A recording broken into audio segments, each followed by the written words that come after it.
Assalamualaikum warahmatullahi wabarakatuh. Jumpa lagi bersama saya Adi di channel Ngulik Sejarah. Pada video kali ini saya akan kembali lagi membacakan suatu kisah misteri nih, yang kali ini masih tetap berjudul Santet Onyi Karabuan. Cerita pada kali ini masih tetap ditulis oleh Om Ras ya teman-teman. Nah, kali ini memasuki part yang kedua yang sekaligus menjadi part terakhir dari keseluruhan alur ceritanya. Yuk, daripada kita lama-lama dan penasaran bagaimana akhir dari keseluruhan alur ceritanya, kita langsung saja menuju ke ceritanya. Perhatikan baik-baik karena ceritanya akan segera saya mulai.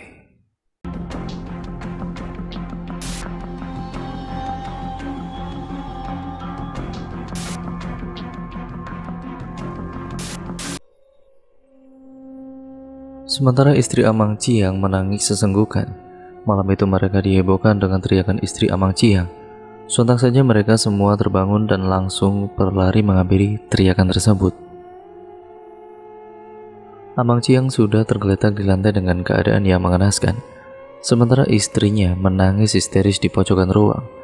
Ruang melepuh yang dianggap cacar itu pecah dan mengeluarkan cairan bercampur darah.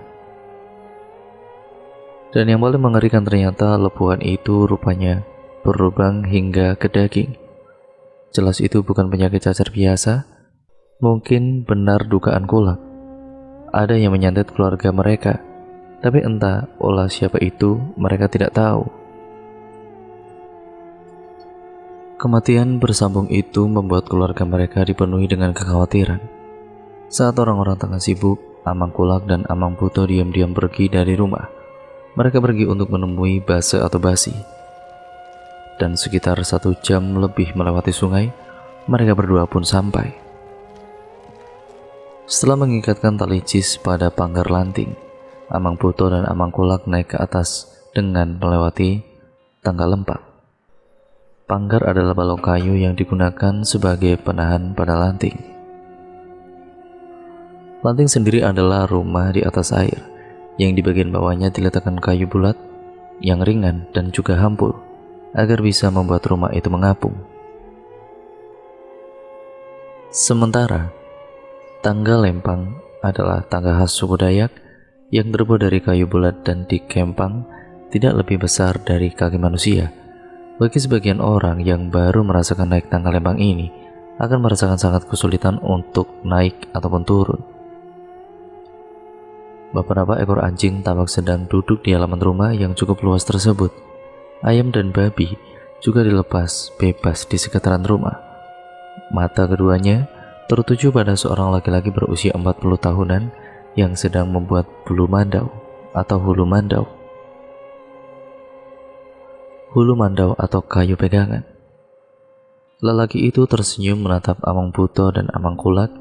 Mereka langsung dipersilakan untuk masuk ke dalam rumah oleh si tuan rumah.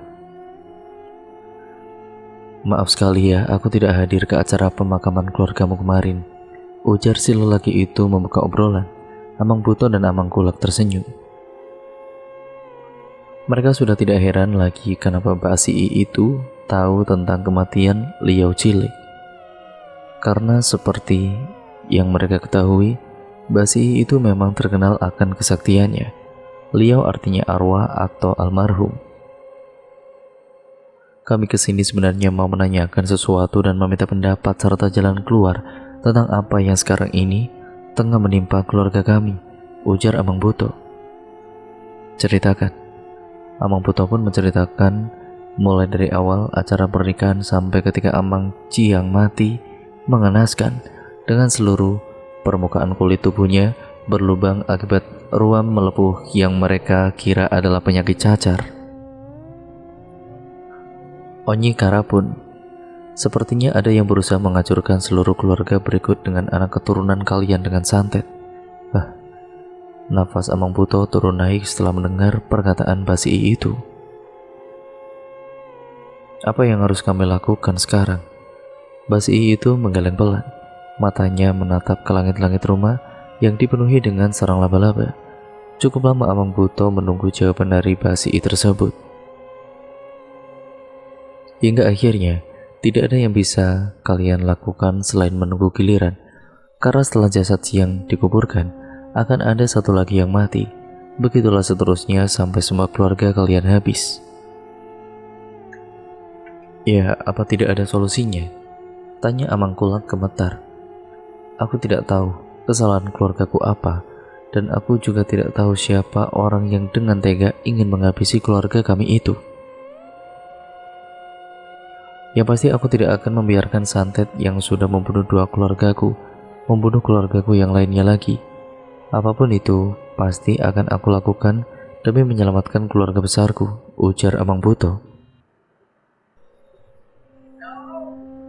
Dan kau bersedia melanggar Pali? Tanya Basii. Jika memang hanya itu caranya, aku siap. Basii terkekeh, giginya yang hitam karena menginang terlihat jelas. Kalau kau melanggar Pali atau melakukan balian dalam masa Pali kematian, besar kemungkinan balian itu akan gagal. Belum lagi kau juga akan menyiksa Liao dengan mengadakan balian. Kau tahu kan apa yang dihindari pihak keluarga si mati? Amang Buto terdiam.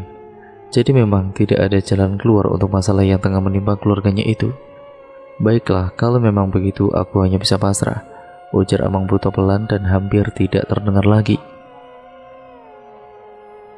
Malam harinya Amang Buntat, yakni ayah dari mempelai perempuan itu, terserang penyakit. Tapi kali ini penyakitnya tidak seperti yang diderita oleh Amang Cilik dan Amang Ciang.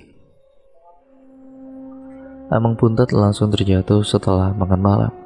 Bahkan untuk mengeluarkan suara saja ia tidak mampu.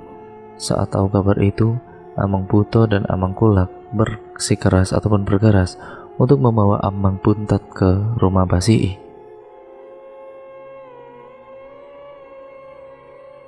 Tapi tentu saja keinginan keduanya tersebut ditentang seluruh keluarga. Akhirnya setelah hapakat atau berunding, keputusan pun kemudian diambil.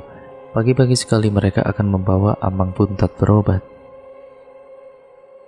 Namun tidak ke tempat Basii, melainkan ke tempat Pardiansyah atau yang lebih dikenal dengan panggilan Datuh, yaitu Datuh Ibar oleh orang-orang di desanya. Tapi dia masih muslim, ujar Amang Kulak. Justru itu, dia pasti mau membantu, karena kalau Basii mereka tidak akan mau membantu kalau kita masih dalam Pali, ujar Toto. Dan berangkatlah mereka membawa Amang Buntat menuju ke rumah Datuh Ibar yang berada di Lewu Masih, kampung yang dihuni oleh orang-orang muslim maksudnya. Di perjalanan tidak ada henti-hentinya istri Amang Buntat menangis sambil memeluk tubuh suaminya dengan erat. Sekitar 1 jam lebih dengan kecepatan full. Perahu cis itu, yaitu cis besar milik Amang Buto, pun akhirnya sampai di jamban milik keluarga Datuh Ibar. Aku duluan naik ke atas untuk mengecek Datuh Ibar, ada atau tidak dia di rumah, ujar Amang Buto. Kemudian Amang Buto pun naik untuk mengecek ke rumah Datuh Ibar, sekaligus izin mau membawa keluarganya berobat. Itu pun kalau Datuh Ibarnya ada di rumah. Sesamanya di rumah yang dibangun menggunakan full kayu, tabelian itu artinya kayu ulin, kayu yang harganya mungkin sedikit lebih mahal dari kayu jati.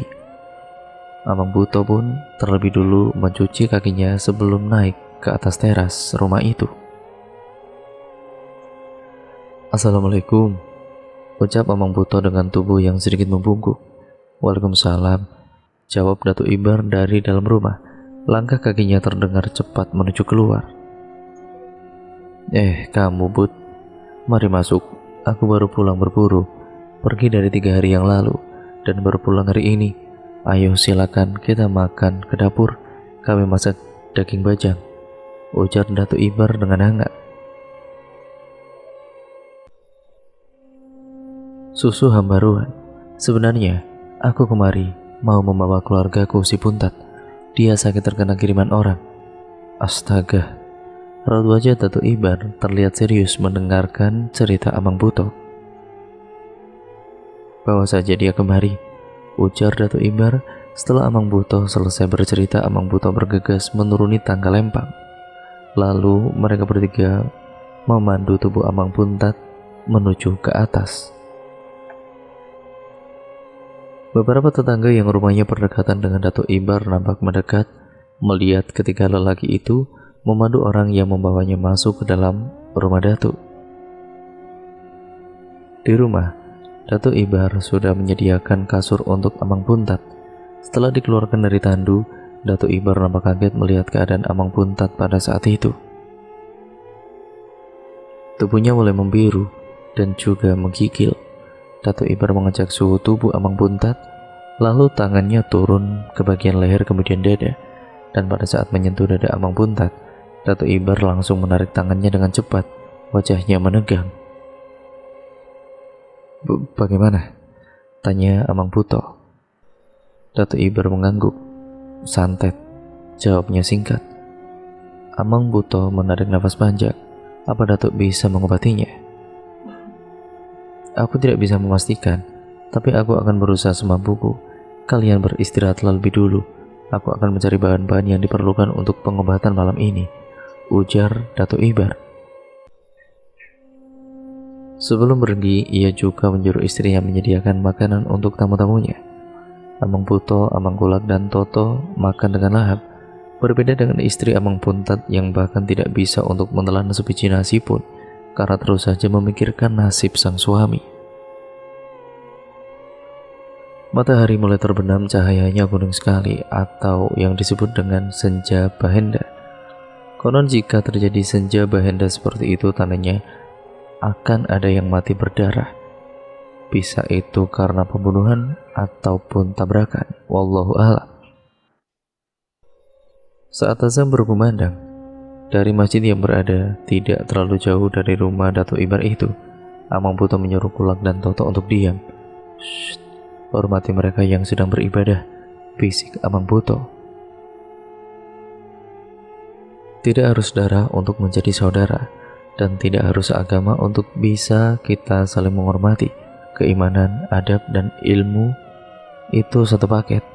Kalau salah satu di antara ketiganya itu hilang, maka dua yang lainnya tidak akan sempurna. Ketika Datuk Ibar datang, ia langsung menyiapkan macam-macam benda yang sudah dicari sebelumnya. Ada kemenyan merah, minyak, daun sawang merah dan hijau, telur ayam kampung, bunga mayang atau upih atau pelepah pinang, kelapa tua yang sudah dikupas kulit luarnya, dan untaian bunga. Semua benda itu disusun rapi sekitar setengah meter dari tubuh Amang Puntat terbaring. Aku membersihkan badan ke sungai dulu ya, ujar Datuk Ibar sebelum pergi. Datuk Ibar keluar dari dalam. Ia membawa segelas air di tangannya. Pakaian yang dikenakan Datuk Ibar pun terlihat biasa-biasa saja. Celana kain berwarna hitam dan baju kaos lusuh beserta kopiah yang bertengger di atas kepalanya. Datuk Ibar duduk bersila, mulutnya berkemat-kamit membaca doa, lalu sesaat kemudian Datuk Ibar menghembuskan nafasnya melalui hidung ke gelas air tersebut. Setelah mengulanginya sebanyak 3 kali, Datuk Ibar kemudian mendekat ke arah Amang Puntat. Beliau duduk di atas dua kakinya, seperti duduk di antara dua sujud dalam sholat. Lutut Datuk Ibar kembali berkomat-kamit membaca doa, lalu perlahan-lahan ia mengembuskan nafasnya ke bagian kepala Amang Puntat, kemudian turun ke bagian dada dan berhenti. Hal itu terus ia ulangi sebanyak 7 kali.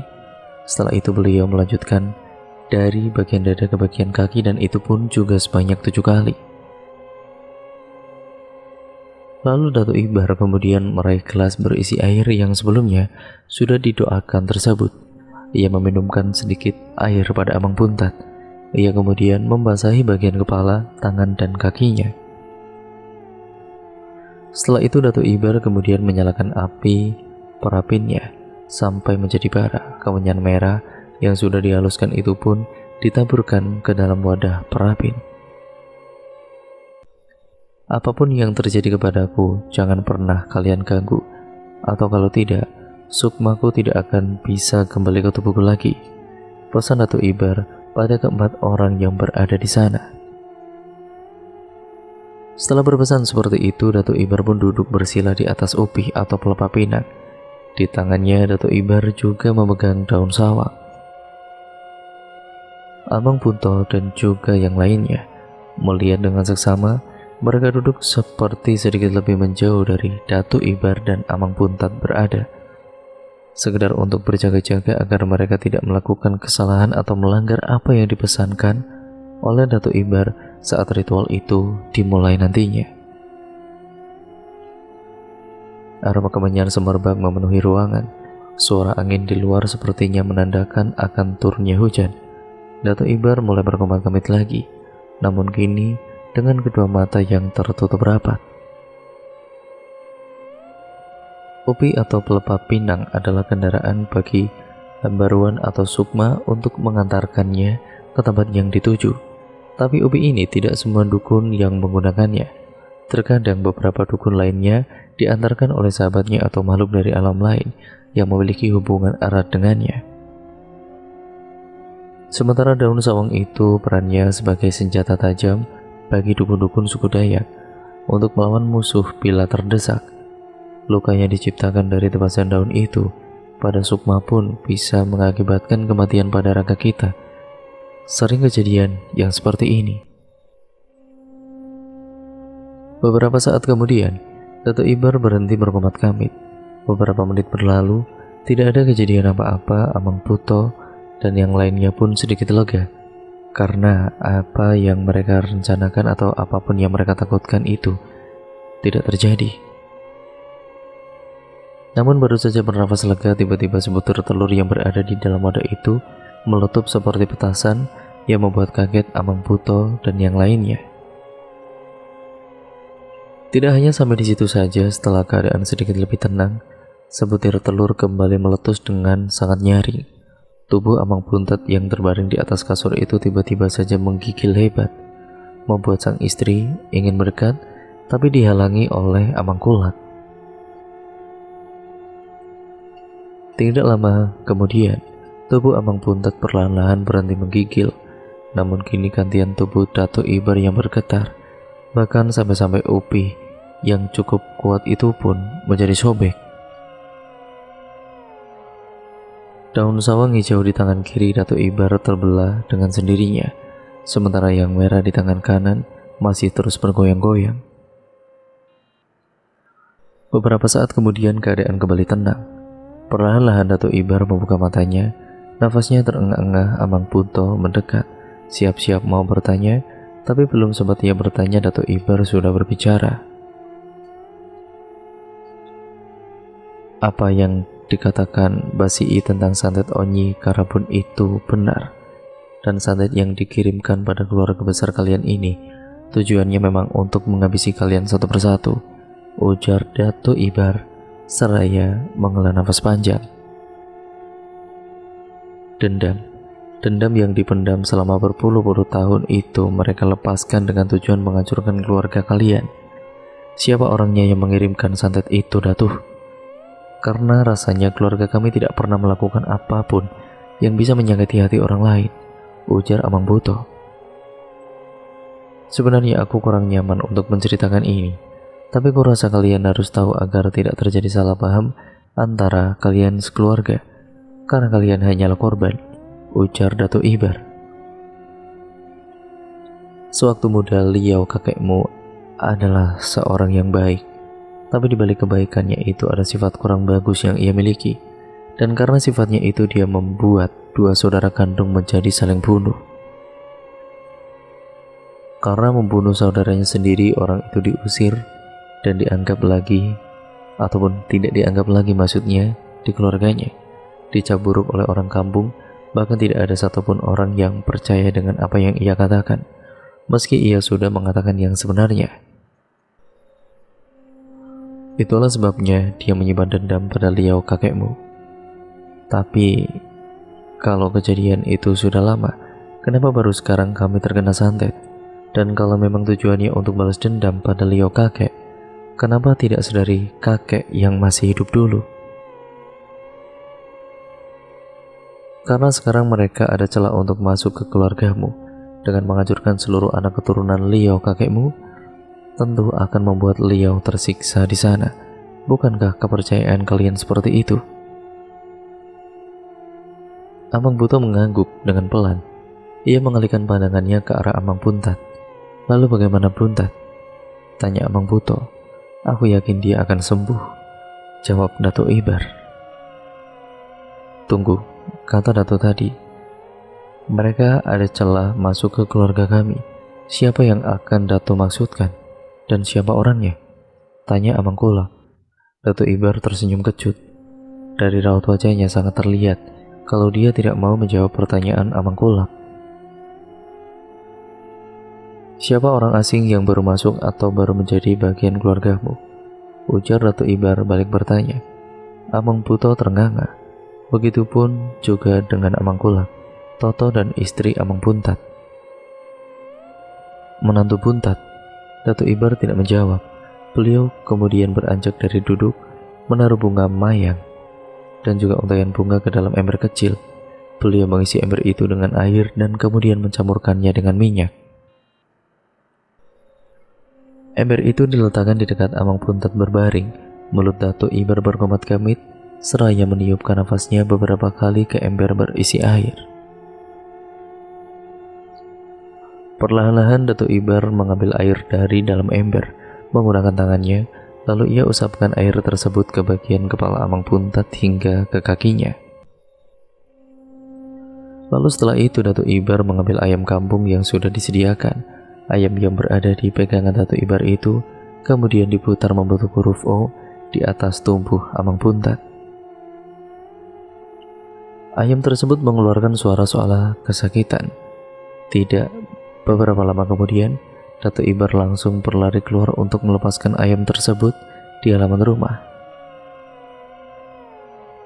Suara ayam tersebut membuat Amang Buto dan yang lainnya saling bertatapan.